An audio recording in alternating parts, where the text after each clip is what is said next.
क्या योग केवल देवताओं की उपासना है? नहीं। योग का दर्शन इतना विशाल है कि इसे नास्तिक दर्शनों में भी समझा और अपनाया गया है। भारतीय दर्शन के दो व्यापक मार्ग हैं। आस्तिक दर्शन, जो वेद को प्रमाण मानते हैं। नास्तिक दर्शन, जो वेद को प्रमाण नहीं मानते, जैसे बौद्ध, जैन, चारवाक।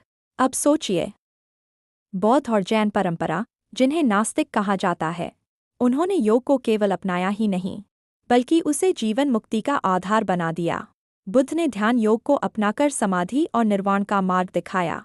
महावीर ने तप, अनुशासन और ध्यान को जीवन की सबसे ऊंची साधना कहा।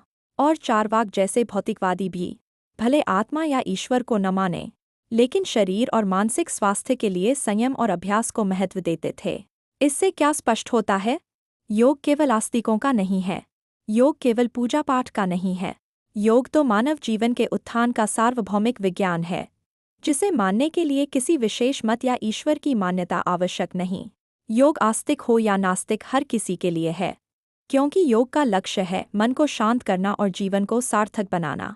यदि आप भी योग को सिर्फ शरीर तक नहीं, बल्कि दर्शन और गहराई के स्तर पर समझना चाहते हैं, यदि आप जानना चाहते हैं कि आस्तिक और नास्तिक दोनों दर्शनों ने योग को कैसे अपनाया, तो जुड़िए हमारे YCB yoga teacher training program से। यहाँ आप सीखेंगे योग का शास्त्रीय और दार्शनिक आधार, बौद्ध, जैन और अन्य परंपराओं में योग की भूमिका, योग को आधुनिक जीवन और करियर का मार्ग बनाना। यह मौका है योग को समग्र दृष्टि से देखने का और इसे समाज में एक प्रकाश के रूप में ले जाने का। आज ही आदर्श भारत में बिरेन भाई शाह को कॉल करें एवं योग शिक्षक प्रशिक्षण कार्यक्रम में जुड़े। आभार।